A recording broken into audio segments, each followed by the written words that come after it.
आपण बघत आहात आवाज कसमादेचा। साक्री तालुक्यात एक भीषण अपघात घडला असून लग्नकार्य आटपून परतणाऱ्या वराडीच्या वाहनाचा अपघात होऊन 4 जणांचा दुर्दैवी मृत्यू झालाय तर 12 जण जखमी झाल्याची माहिती समोर येते।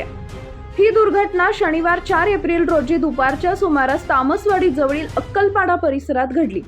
मिळालेल्या माहितीनुसार क्रुझर MH18 W6226 हे वाहन शिरडाणे येथून वराडींना घेऊन तामसवाडी इथं लग्नासाठी आले होते। लग्नकार्य संपल्यानंतर सर्वजण परतत असताना हा अपघात झाला। दरम्यान समोरून हेलकावे खात येणाऱ्या वाहनाला वाचवण्याच्या प्रयत्नात चालकाचं नियंत्रण सुटले आणि क्रुझर गाडी उलटली। या भीषण अपघातात 3 जणांचा जागीच मृत्यू झाला तर 1 जणाचा उपचारादरम्यान मृत्यू झाल्याची प्राथमिक माहिती आहे।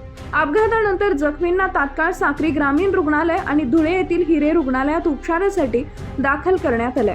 या घटनेमुळे तामसवाडी आणि शिरडाणे परिसरात शोककळा पसरली असून पोलिसांकडून पुढील तपास सुरू आहे।